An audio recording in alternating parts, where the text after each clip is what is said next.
Hello everyone. आज ये दूसरा वीडियो है Nalanda ancient seat of learner पर। क्योंकि पिछले वीडियो में हम लोगों ने सिर्फ इस लेसन का इंट्रोडक्शन वाला भाग को डिस्कस किया था, आपको याद होगा। तो फ्रेंड्स, आज हम पढ़ने से पहले 3-4 क्वेश्चंस है जो पैराग्राफ के शुरू होने से पहले ही है। बहुत इजी क्वेश्चन है, फिर भी डिस्कस कर लेते हैं। इसके बाद पैराग्राफ पढ़ेंगे लाइन बाय लाइन। तो ये रहा कुछ 3-4 क्वेश्चंस है, बहुत इजी क्वेश्चन है। और तो इसे फटाफट इसे सॉल्व कर लेते हैं। तो क्वेश्चन नंबर 1 से शुरू करते हैं। क्वेश्चन नंबर 1 है, हु वाज डॉक्टर राजेंद्र प्रसाद, मतलब डॉक्टर राजेंद्र प्रसाद कौन थे। तो इसका आंसर होगा doctor Rajendra Prasad was the first president of India, मतलब डॉक्टर राजेंद्र प्रसाद भारत के पहले राष्ट्रपति थे। दूसरा क्वेश्चन कहता है, when and where was he born, मतलब कब और कहाँ डॉक्टर राजेंद्र प्रसाद जी का जन्म हुआ था। तो इसका आंसर होगा he was born in Zeradei Bihar on 3 December 1884, मतलब उनका जन्म जो हुआ जिरेदाई नामक जगह है बिहार में 3 दिसंबर 1884 को हुआ। एंड थर्ड क्वेश्चन कहता है, what is his contribution to the nation, मतलब डॉक्टर राजेंद्र प्रसाद का राष्ट्र के प्रति क्या योगदान रहा। तो इसका आंसर होगा बहुत ही आसान है, doctor Rajendra Prasad contribution to the nation was incredible, मतलब अतुल्य था। मतलब किसी से तुल्य नहीं, मतलब अतुल्य, तुलना नहीं किया जा सकता था। Since he was lawyer, teacher, writer and India's freedom fighter, चूँकि वो क्या थे, तो एक लॉयर थे, वकील थे, वरिष्ठ वकील थे, शिक्षक थे, लेखक थे और स्वतंत्रता सेनानी भी रहे।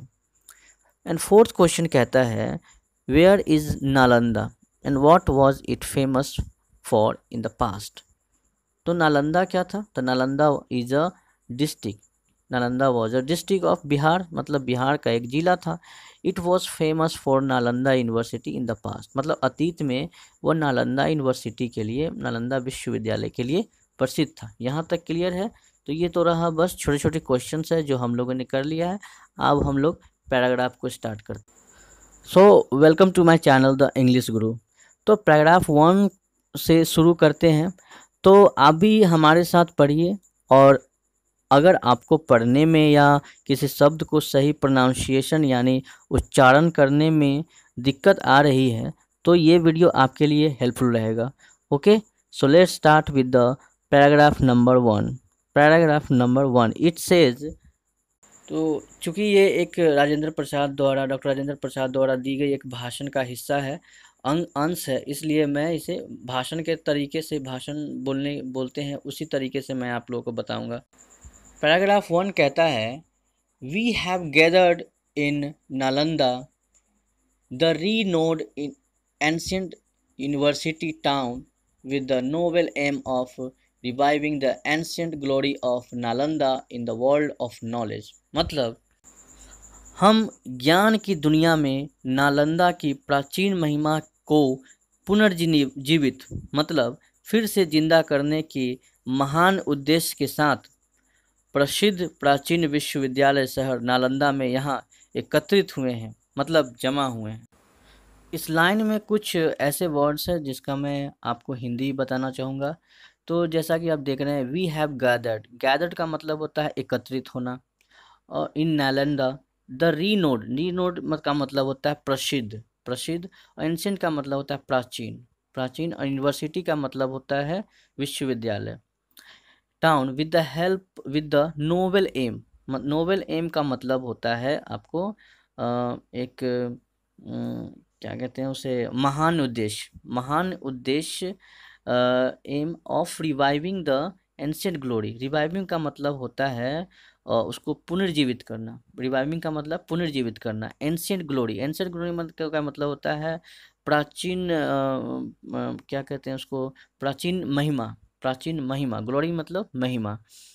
Nalanda in the world of knowledge मतलब ज्ञान की दुनिया में।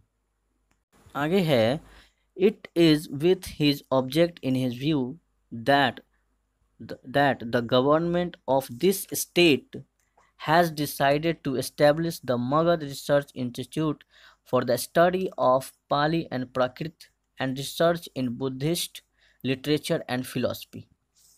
इस लाइन में भी कुछ वर्ड है जिसका मैं डिस्कशन करना चाहूँगा।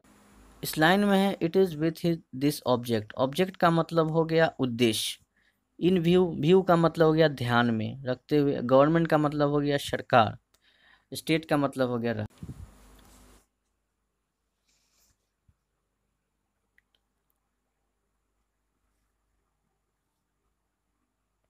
फिलॉसफी का मतलब हो गया दर्शन। मतलब इस उद्देश्य को ध्यान में रखते हुए इस राज्य की सरकार ने पाली और प्राकृत के अध्ययन और बौद्ध साहित्य और दर्शन में शोध के लिए मगध अनुसंधान स्थापित करने का निर्णय लिया है। ये रहा इस लाइन का हिंदी। पैराग्राफ नंबर 2 कहता है Nalanda is the symbol of the most glorious period of our history, for not only did the quest of for knowledge blossom here into its finest shape, but also because it bound together at that time the various parts of Asia with links of knowledge। इस line का word meaning देखते हैं। Nalanda is the symbol. Symbol का मतलब होता है प्रतीक। Of the most glorious period. Glorious का मतलब होता है गौरवशाली और पीरियड का मतलब होता है काल। Of our history. History means इतिहास। For not only did the quest. Quest का मतलब होता है खोज। किसका? फॉर नॉलेज मतलब ज्ञान का। Blossom here into its finest shape. Blossom का मतलब होता है फली फूली। Here into its finest shape. Finest shape का मतलब एक बेहतरीन आकार। But also because it bound together at that time the various part. मतलब वेरियस का मतलब होता है विभिन्न, पार्ट का मतलब भाग। Of Asia. एशिया का। With links of knowledge. Links of knowledge का मतलब ज्ञान की कड़ी।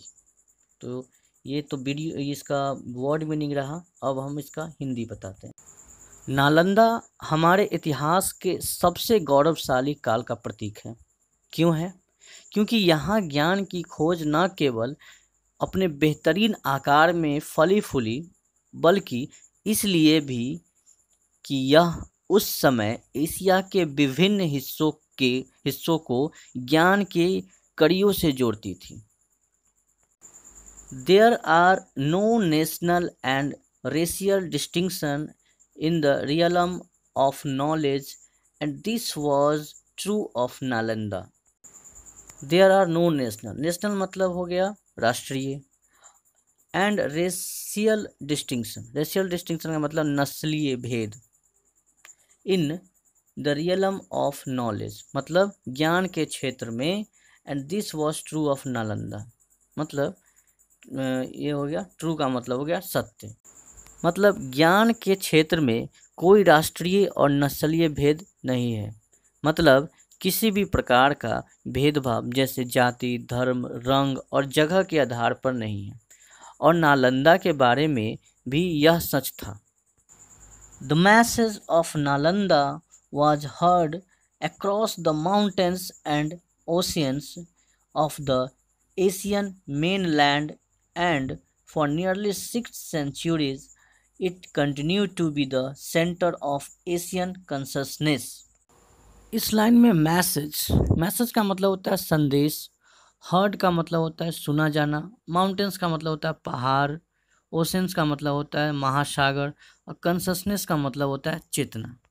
तो नालंदा का संदेश एशियाई मुख्य भूमि के पहाड़ों और महासागरों में सुना गया था और लगभग 6 शताब्दियों तक यह एशियाई चेतना का केंद्र बना रहा।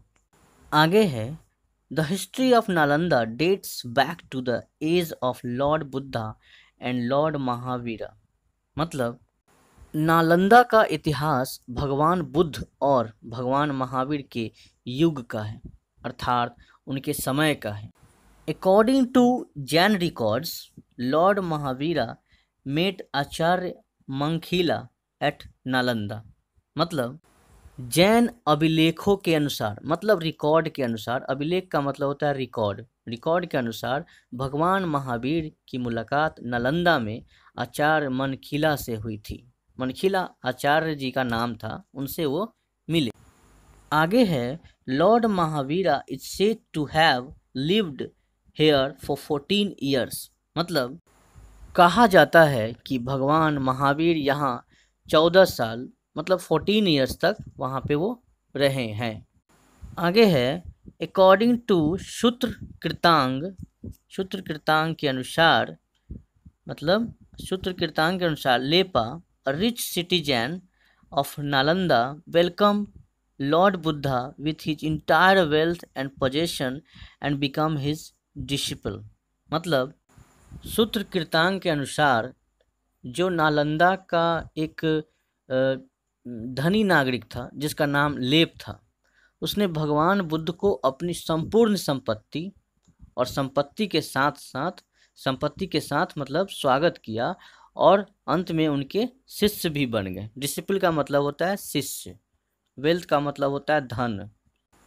आगे है according to lama Taranath the learned historian of Tibet, Nalanda was the birthplace of Shatiputra, whose samadhi survived till the reign of Emperor Ashoka, who was enlarged it by installing a temple around it. मतलब तिब्बत के विद्वान इतिहासकार थे historian मतलब इतिहासकार, जिसका नाम था लामा तारानाथ। उनके अनुसार नालंदा शारिपुत्र का जन्म स्थान था, जिसकी समाधि सम्राट अशोक के शासनकाल तक जीवित रही, जिन्होंने इसके चारों ओर एक मंदिर स्थापित करके इसका विस्तार कर दिया था।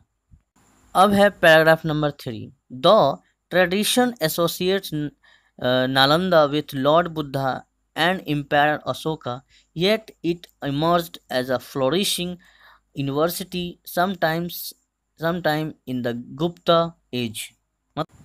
दौ का मतलब होता है हालांकि परंपरा नालंदा को भगवान बुद्ध और सम्राट अशोक से जोड़ती है, फिर भी यह गुप्त युग यानी गुप्त काल में एक समृद्ध मतलब बेहतरीन विश्वविद्यालय के रूप में उभरा। आगे है Taranath temples mountains that both भिक्षु Nagarjuna and Aryadev were associated with Nalanda University, and says further that Acharya Dingnag visited Nalanda and had a scholarly discussion।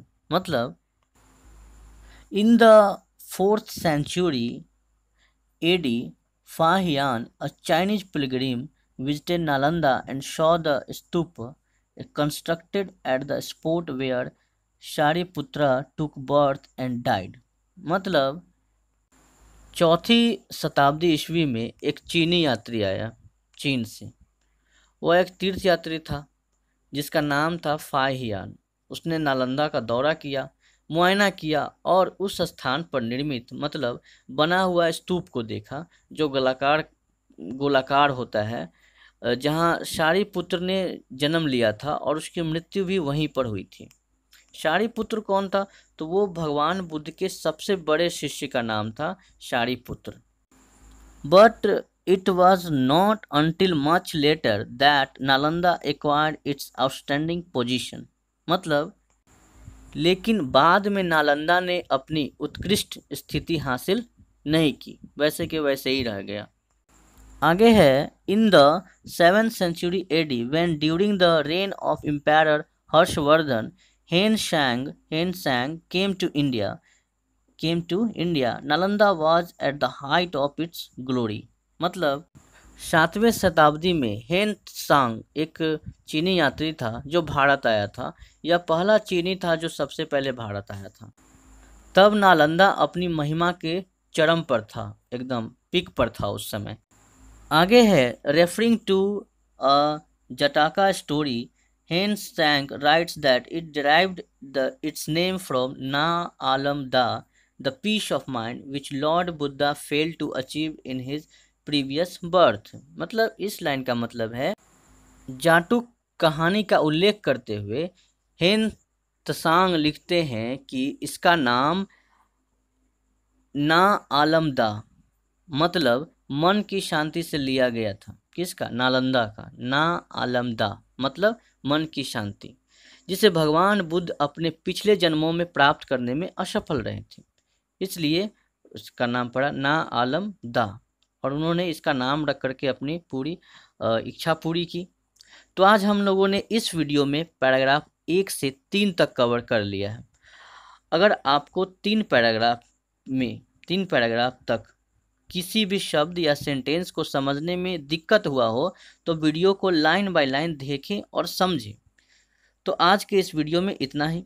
अगली वीडियो में पैराग्राफ 3 से आगे की कहानी को कवर करेंगे।